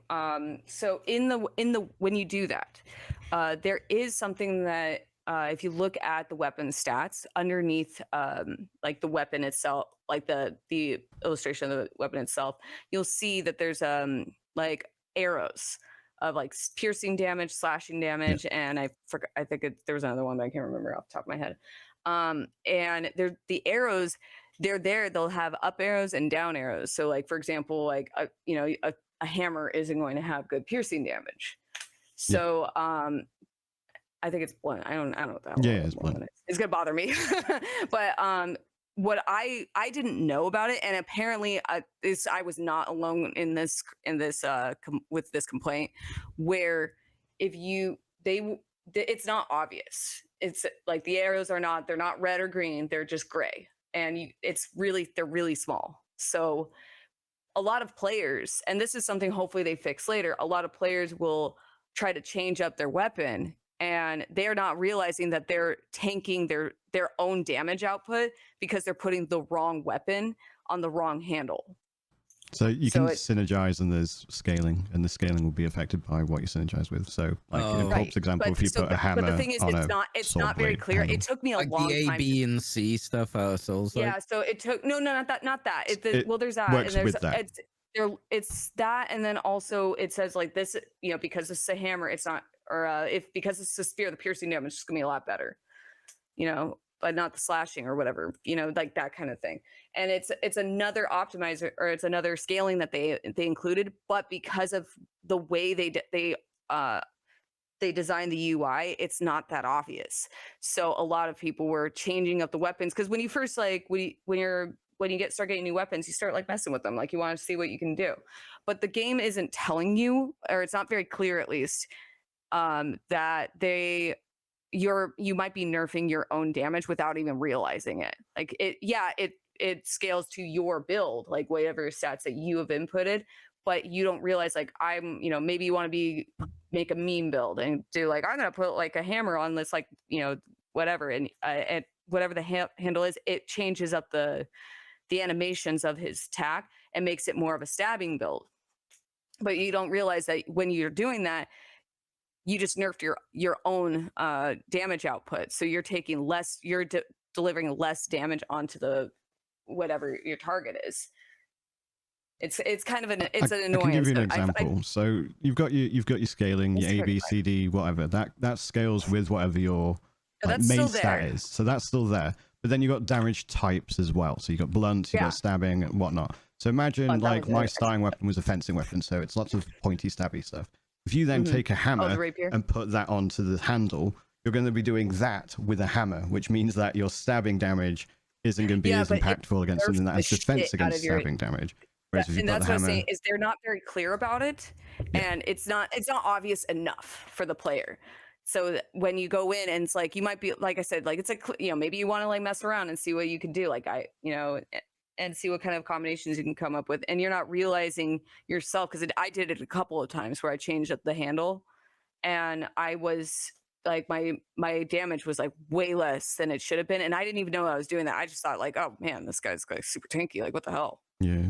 And it was my fault, but the game didn't make it clear enough that that I did something like that. It's literally just a symbol that doesn't tell you why that symbol is displayed on the screen. It's just there. It literally is. Unless you properly look around, you're like, oh wait, there are some things that the game is not clear. It's not very clear on, and I'm trying to be withhold like some of my being too harsh on some of my criticism, because I do have a lot.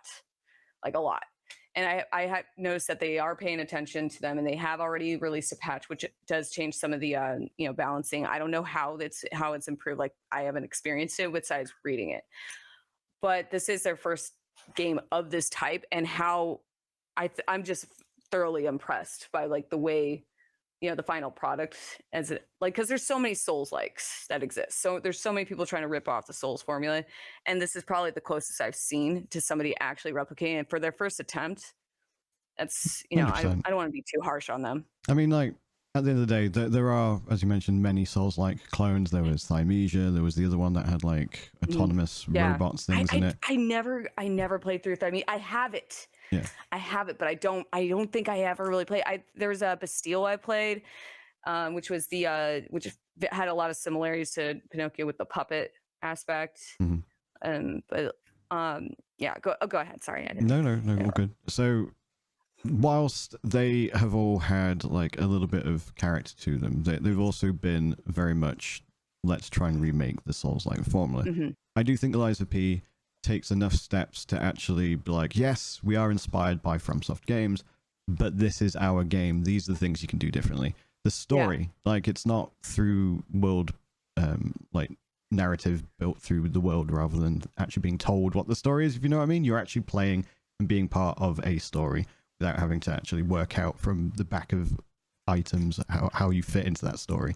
So that's really cool. I think they've done the story pretty well so far. I mean, they took inspiration from software by having a lot of backstory and all of the item descriptions and everything. Like, they still like took a lot of inspiration from that. But they're a lot more direct, is essentially what I'm trying to. Oh yeah, totally. It's clearly not going to be as nuanced as, like, say, you know, like how intricate, like, you know, you how you have a body making these like deep dives of like all these different, like all the lore that's hidden within.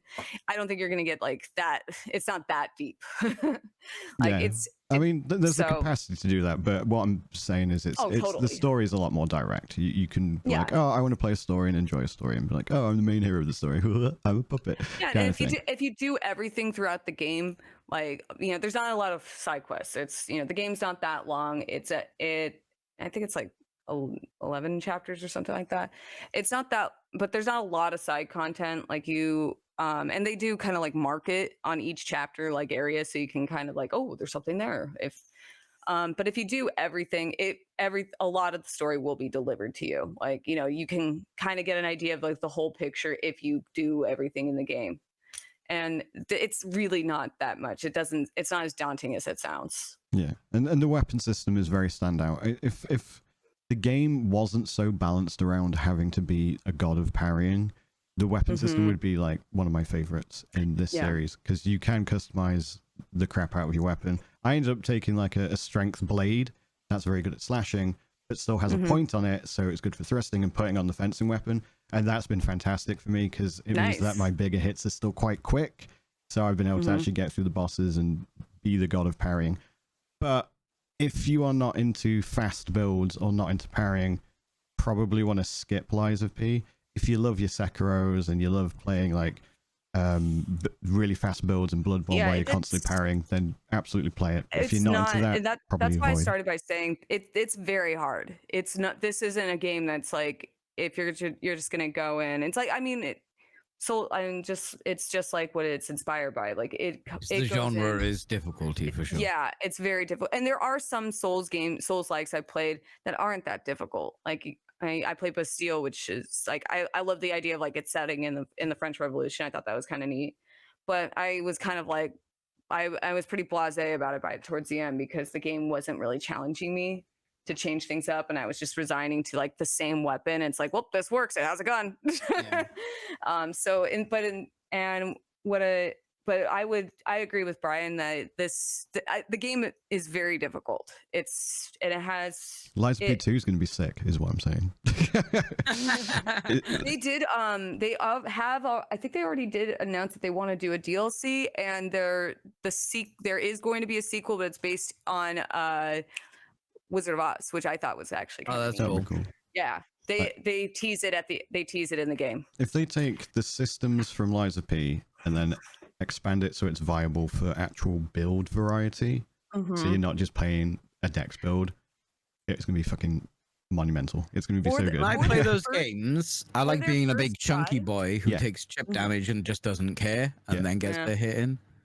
Yeah, because there's no poise in this game. It's not like in From Software where like you have poise, so you can have, you know, you can take more hits and like not stagger. This game, like, unfortunately does not have that. No poise, no hyper I would armor. I would just say for their first game, very well done, and I'm excited to see more from this developer, because I personally thoroughly enjoyed the game despite all the flaws. Yeah, you can enjoy things and realize they have flaws. Yeah, you can criticize things out of love to have them improve. Yeah, I want to see where they go with this. I'm going to keep a close eye on this developer. Yeah, definitely worth an eye on. I'll quickly blast through some like snippets that have come out in the last week. Witchfire has gone into early access. Apparently gunplay is really, really good, but content-wise, it's kind of sparse at the moment. But if you've been keeping an eye on that game like I have, it looks like it's gameplay-wise doing very well. Which one's Witchfire? So it looks like you use like Western-style like 6-shooter pistols, but it's all like you're a witch, I believe, and you imbue magic into your bullets. My fiance was looking into that. I wasn't really my interest, but it looks neat. As in the Ubisoft Call of Duty shooter, right? No. Yeah, that looks kind of cool. And Ubisoft have been very un-Ubisoft about it. I don't know which one. They've been telling their audience everything that's happening, like everything. I can't remember the name of it, but it looked really cool. And I'm like, oh, okay. But the development team are just like not Ubisoft about it. They're like, hey, here's the things. They've even said, oh, we fucked up. And Ubisoft would never say they fucked up. I'm trying to think what game you mean. It's not Witchfire. I'm trying to think of the name of the bloody game. In the meantime, I mean, it's not out yet, but yeah, people have been pretty upbeat about it. It'll come to me eventually. We'll get there. Jim Ryan resigns from PlayStation. Hi, Jim. Farewell, Bye. Jim. We'll remember you and trying to start arguments about COD with regulators. Can't wait for the next faceless fucking suit to come in and fill the place and do the exact Yes, same job we've been It's doing. kind of odd because they've got an interim guy taking his place who is presumably like the vice CEO or whatever terminology or title has been given. So they haven't actually replaced him, which makes me think that it must be a health thing or whatever. Because usually with that sort of thing, you would get the new guy in first and transition. He's going, and then they're bringing in an interim dude from the lower ranks, basically, until they hire a new CEO. You know, corporate heads, or no, I don't wish anything bad on someone. So hopefully it's nothing. Do we think this is anything to do with the Microsoft acquisition? Nah, I reckon it's either a health issue because he's resigning. Yeah. So Yeah, I think we're being told he's resigning. It's very. I reckon unless he did something. Yeah, I don't think he did do anything. I think it's No, more because of, it would have been open if people would have known. So someone would have said something. like, especially with No, all the you might leaks be we're right. having. Yeah. If it is a either, health issue, hopefully it's nothing serious. it's either health or he's gone, you know what, I'm loaded, fuck you. And then he's just quitting. And if that's the like, case, then Yeah, bye, multi-billionaire CEOs often are like, no, that's enough money for me. Yeah. They're often like that. No, you're right. That happens all the fucking time. That's very plausible, Brian. Yeah. I mean, he's resigning. He's not looking elsewhere. No, that is, Yeah. it is. And he's kind of getting out of it now. When I heard about it, I That's was enough like, money for me. Gotta leave it for someone else. oh, and because I've been blocked by Jason Schreier, I had to find it through like not even a third did you party, a do? fourth party. I think I What just did you do to trolled him or cause something. that? You've you seen get my blocked? tweets. I He probably have. just, it was probably during something that he did that people are angry at, and I was just memeing, and he's just like, I'm gonna block everyone who even mentions this fucking shit. Stay away from me. Okay. Fucking, you know, I don't even remember. Nor does he. Fair play. Call me Schreier. So that was a nice tangent. But Sorry. they're all good. Bye, Jim. Epic lay off 16% of their Yeah, workforce. What the fuck was that all about? 16%. That'll a lot. be That's a lot of shareholders people. meet. That's what that'll be. Because again, like we alluded make to the earlier, number- if you don't show a number bigger go number up. than then that's why. So if Number they go get up. rid of people because they decided they don't strictly need them, they guess can say that, that's a saving and that I guess puts that them Fortnite profit. money isn't making the Well, yeah, making that's the the cut thing. anymore, huh? They make It is fuckloads making of money. It's just not making double whatever projected. No, that's they what I were. meant. Like, I guess that Fortnite money isn't making the cut anymore. Yeah, so they've basically gotten rid of people so they can balance the books with it. So they can be like, look, we made this much more money. That's a big. Yes, it is a lot of 16. people. Like, How is many that, people is that? is that low end wages? And they have to number? do 16% to hit that number because they can't fire the big boys? Or is It's been a mixture that- of devs, PR, influencer managers, things like that. So it's kind of been quite spread out. Entire studios have been losing people. Mm-hmm. I wonder if this is anything say- to do with Epic Store. Oh god, Epic I'm- Store's awful. Pretty sure it's just because they invested in a load of extra people during COVID or whatever to get stuff going. And That then makes sense, actually. like maybe 16% though. yeah, I Yeah. think it was some. Don't quote me on this. I think the number is 900, around about 900 people. That's a lot, Yeah. dude. Yeah, Holy. it's a That's big like amount. 2 studios, isn't it? Yeah, much, yeah. dude. There Oh were, my I think there were God. 2 studios that were particularly hit. I can't remember the name of them though. But yeah, a lot How- of people unfortunately lost their jobs and are Jesus, currently I looking. didn't even know like how big. I didn't realize that Epic was that large of a studio. Yeah, Because I don't really think about Epic besides like I know about Fortnite, but like, and I can't stand the Epic Game Store. It's awful. I mean, to be fair, when I say 16% of their workforce, obviously Epic do publishing, they do Unreal Engine, they have. That's They're obviously true. multiple. I just They don't really specialize in think- multiple I guess I things. don't really think that much. Mm. About Yeah. Epic. So, like, technically it's 16% of Epic, but it's probably only like a different percentage of the gaming part specific, like dev side of things. Okay, so they're just being vague about it. Yeah, but either way, it was a lot of people from like 2 particular studios, and mostly people who were either dev or community management or influencer management. So, yeah, which was unfortunate. Alec Yeah, and Wake unfortunately- 2 previews have been coming out, and they've been very, very well received.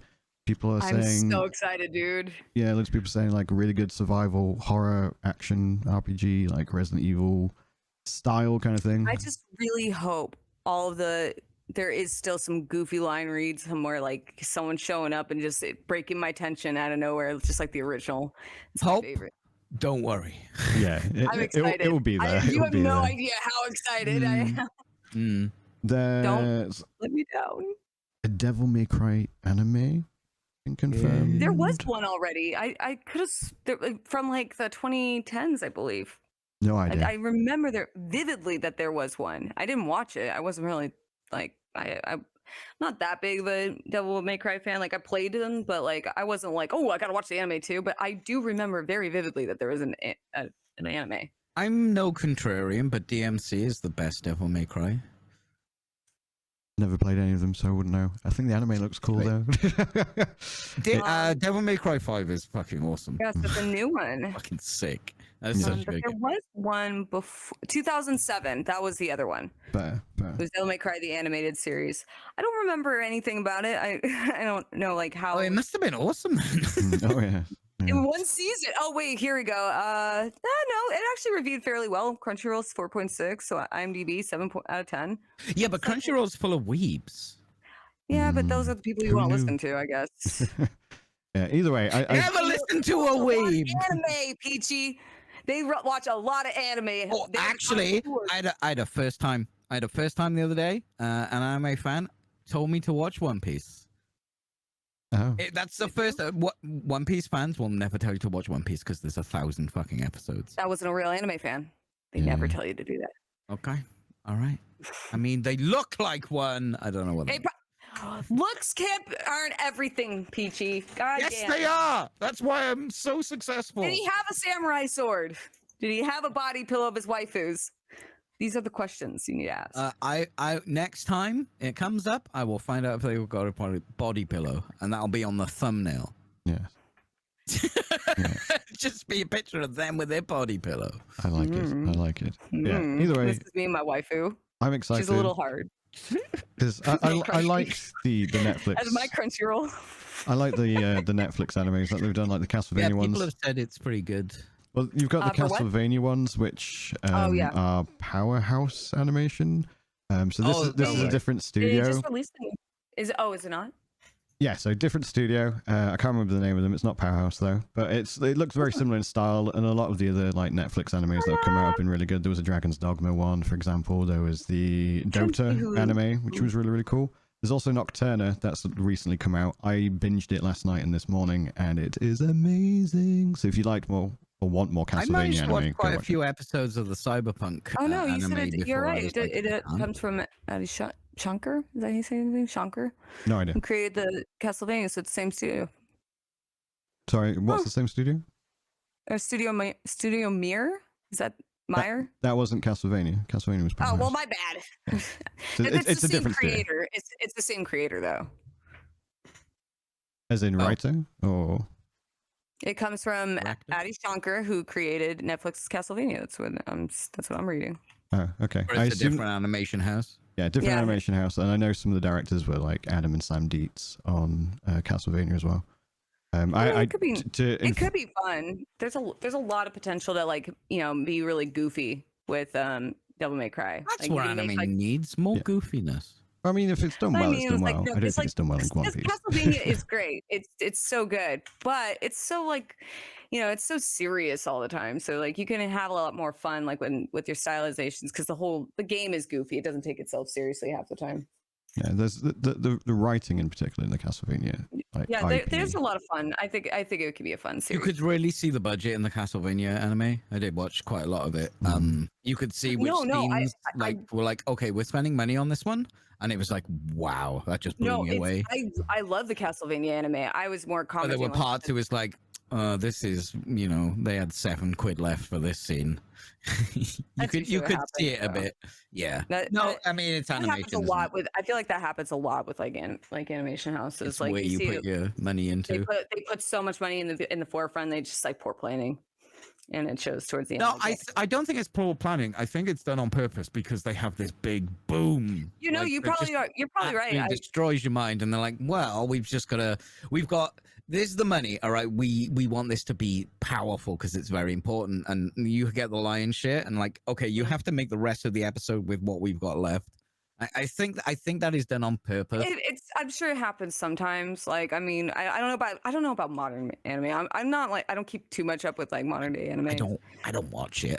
I noticed the budget. No, that could be a thing, because like I know back in the day, like before, like a lot of like there wasn't a lot of money at all, and they had to like cut corners. That's why you had a lot of characters just like they'd be static.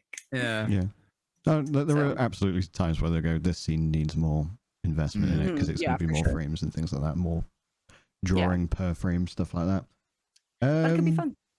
There was I might watch it. Another Bungie game coming, this time an Unreal Engine 5. Oh, yeah. And the project's name is Project Gummybears. So I think it's supposed to be another shooter. Keep that name. Oh, unfortunately, they almost never do, which is a shame. I love gummy bears, Brian. So I too. Hopefully I'm for half me, German. they'll hear Gummy me bears, out. I'm made of them. But yeah, like I like the Disney Gummy Bears. The theme song is banging. Oh, that's a banger show. I grew up with that. I remember that show. I remember it existing. Bears bouncing here and there and everywhere. No, not a clue. I don't remember the lyrics. We are the Gummy Bears. I want to know what the gummy juice was when I was a kid. The gummy juice. Cocaine. It's Dirty. Base cocaine. But yeah, so I believe it's been reported to be a shooter, but it's going to be an Unreal Engine 5. So it sounds like Sony's investment is going places. There was the Dragon's Dogma 2 showcase. Did you guys see that? No. No, I just picked up the first Dragon's Dogma. I haven't gotten around to playing it, but I haven't checked out the showcase at all. It was just after it was announced. I was intrigued, so I decided to pick it up. What was the last Dragon's Dogma?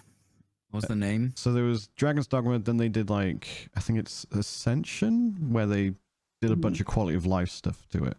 I don't know if it was like a semi remaster or something, but there was another one. I think it's called Ascension. I tried to play that game 3 or 4 times and I just couldn't get past certain points. Was it I don't know what it was. Like mechanically difficulty or? I just like, I'm playing it and I was just pushing buttons. I wasn't playing a game. Right. It just like every aspect of the game didn't grab me. Right. That's fair. Like the story, like the writing was pretty decent, I remember, but like the story was like, I feel like I'm just going through the motions. I know I kept trying because everyone's like, oh no, this is really good. And I'm sure it is. If you can get, there must be, the start must be a bit slow because it always seems to be the same point that I'm like, I'm done now. That's fair. Right. Darker Arisen, Thank You Kemp, is the name of the DLC that came out, where it fixed a bunch of like quality of life stuff. I'm looking forward to it. I didn't actually play the first game. I did watch the anime, liked the story. I like Monster Hunter, and I know that this has like a bunch of Monster Hunter aspects in it, like climbing up the trolls and stuff. They were basically showing like the bunch of classes that you can play and like interactive things you can have with the world. For example, knocking over a boss and then using them as a bridge to cross a ravine. Things like that. Like, oh, a big fat troll's just fallen over because I've just been biting at his ankles with my thief. Oh, cool. I can now use him to like just span a ravine. I think that's pretty cool. But yeah, there was loads of stuff like that. I think it's going to be a banger when it comes out. I think Dark Arisen, especially when it brought in the quality of life stuff, ended up being very, very well received. And people that played the Dark Arisen version of the game were very... That's the one I picked up. So when does Dragon's Dogma 2 come out? It hasn't been given a date yet. This is the first proper gameplay we've seen since the T-shirt announcement. But didn't they lay off 1,000 fucking 20% of their workers or something? To Bandai Namco? I remember hearing about the writer on Dragon's Dogma was let go. You sure it's Dragon's Dogma? It might not be. You know what? Forget everything I just said. You're not thinking of the creative director of Skull and Bones, are you? No, I'm not. The thinking third of one. creative, Oh no. it is hard to keep up with the amount of creative directors they are just churning through. It, Yeah. I feel like A great there is a many. little bit of a hint that that game is not doing well. Yeah, I get that vibe as It's well. subtle, but I think there might be problems. I with don't know. I don't know. I'm a bit of a detective, and I'm detecting something might be wrong. The creative director was not immersed Just gotta give Peachy a in their role. Ah! But yeah, so Skull and Bones is not an immersive sim. it's definitely not an immersive It's not sim. an immersive sim. Somewhat Oh my God, that's gonna haunt me all day. But yeah, submersive. Oh, fucking, are we done? I hate you. I was going I to say, hate you was so there much. anything else that you two wanted to talk about before we? After that joke, no. I do. We only spoke about this during the break, so if you're watching this on YouTube, hi YouTube, Cyberpunk. hit the like button or whatever. Cyberpunk. Let's not talk about the DLC, although it's very nice and Very good. It's very shiny. Well, wait. We can wait till next week to talk about that if you want. I just want to talk about the update. The update is Yeah. very good. It changes a lot of stuff, and I think it's what people were waiting for when they originally released. So if you've been staying away from it, don't worry about the DLC. Now's The the new time. update is available for everyone, and it's really nice. And you can skip the prologue, so you don't have Yeah, to. Do the prologue. yeah. Peachy's mind was blown when I No, told I him knew that already. No one told me. Okay. No one Pulp let me know. excellent. that- I went to go play a new character because I was explaining to Peachy how I'm a ding dong idiot when it comes to like building, planning my builds, and I figured I would just start a new character so I could test it out because there's so much. It's There's a lot more clothes. so mu- Sorry to be Oh, dressed up, Dolly, but love now that. there are no stats on clothes. There is on some. Well, There are, yeah, like, the bits help- and like, pieces, but it's if pieces, you want to but look a certain way, you just look a certain way. You put I'm not on gonna lie. bucket I hats, am gonna be. doesn't matter. I did love the memes of everyone showing the screenshots of their V and be like, "This is my ass kicking gear," and just like the teeny tiny shorts. Just in someone crop running tops, around in a micro bikini. You can play dress up, and it doesn't affect your gameplay anymore. I love it. It's like dolls. I love it. I love it too. I've been making so many wardrobes for my V. You said earlier you started watching the anime, Peachy. Or saw a few episodes of it. Oh, I didn't mean when to it watch first that. came out, yeah, I started watching it. It's good, but I think I managed to get to episode 3 or 4 before I couldn't deal with the anime. I think they're called anime tropes. I know I just Right. call it shit. But the stuff that annoys me about anime, I couldn't get past it after episode 4. You know why you couldn't get past it? Because you haven't watched One Piece yet. Yeah, probably. And I never will. And I would like to say, although I'm not into anime, my favorite movie of all time is an anime. Which one? Akira.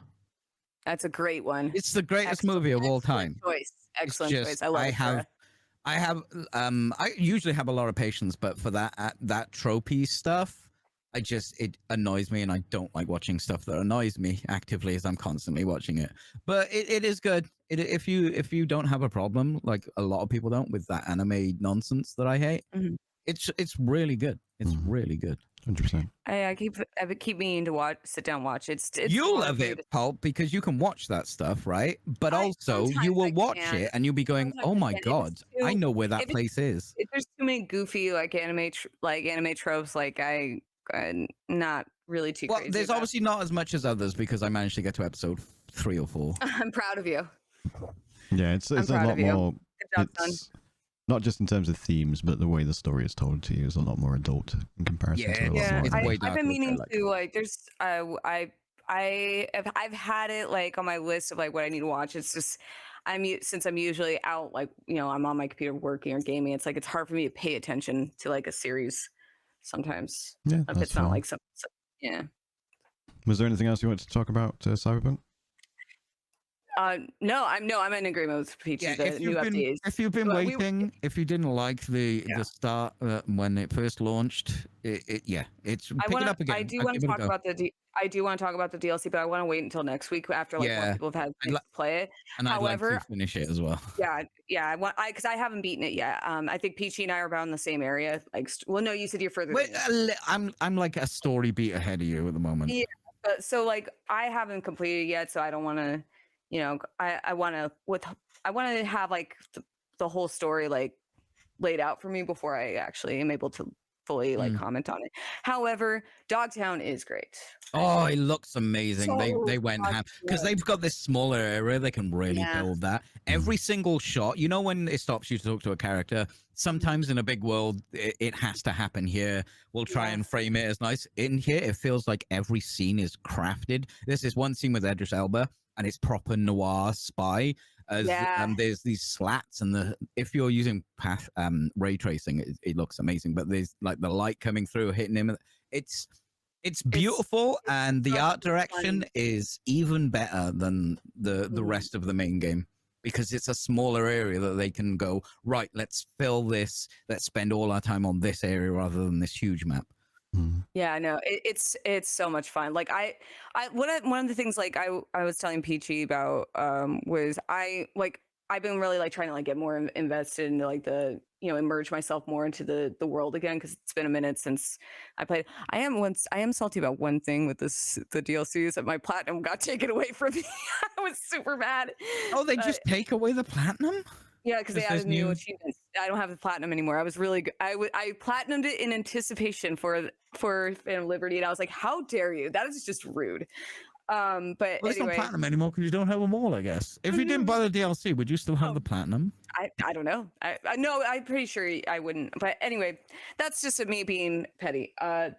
But yeah, I've been loving like going like immersing myself, and with Dogtown, and like just the last thing I'll mention because I've only been like really just doing side content. Found some pretty cool stuff too because I always love with the original game was just wandering around as much as I can and find like, and this some is really cool because it's a smaller area, it's more full as well, isn't it?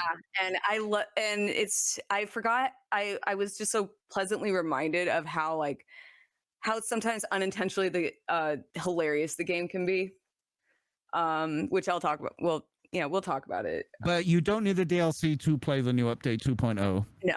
No, and if you were upset about the initial release, it's definitely been like 1,000 times improved. Like it's so much better. But all cards on the table. I was very happy with it when it first released. So I mean, I love that game. No, I did. I loved it too. But that's more for the people who were complaining about it and weren't pleased with the release. You will be a lot if you're more not pleased. happy with the game, that's fine. Yeah. Yeah, no, and that's fair. No, that's fair. If anything, I would implore that anyone who had those reservations from before would give it another shot. They might be pleasantly surprised by what. If you've got a 4090 as well, run it up and use path tracing. Yeah, because you got RTX, and then they've added like, is it reconstruction? Yeah, it's path tracing. It's not just raycasting. Okay, I can't go into the technology, but it's a technology preview, and on my card it runs at about 16, 17 frames a second. But you can just turn it on for photographs if you like taking photographs in your game, which I do. And it's fine then because everything's static, right? As you're taking the photos. And I've had a look, and it's wow. I've got everything pretty much maxed out. I watched a nice video that was like, you don't need this. This doesn't do anything. That doesn't do anything. This will save you 2% here and there.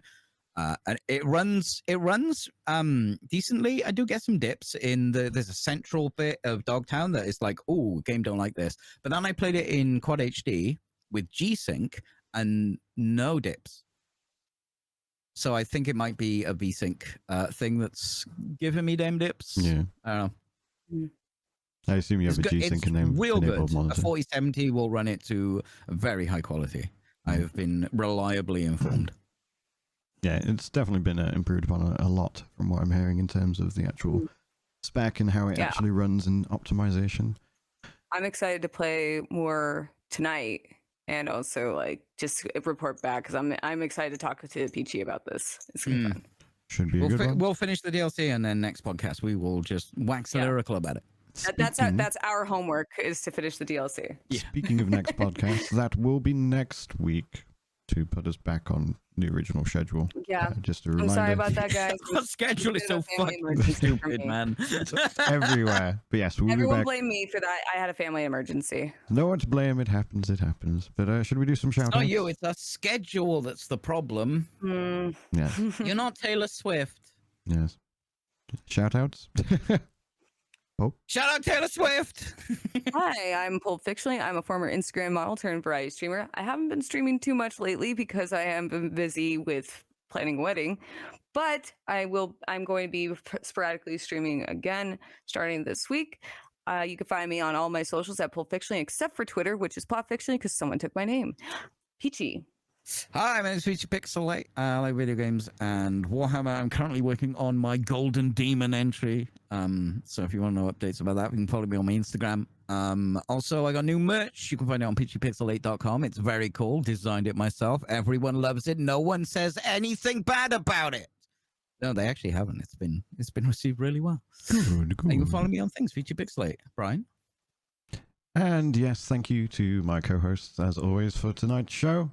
I am Bryan the Pirate. I am a variety streamer on Twitch. I can also be found on YouTube, Instagram, Twitter, not X, and Threads as Bryan the Pirate. And if you want to see some artwork, I've actually just recently pulled out the graphics tablet again, and I did a bit of fan art for Edge Runners, actually. I did a picture and things like that. I've been trying, I'm basically trying different applications. So I was giving Critter a go to see if I liked it as a replacement for Photoshop, and it's okay. It's okay. It's better than GIMP in that regard anyway. But anyway, that's it from us this evening.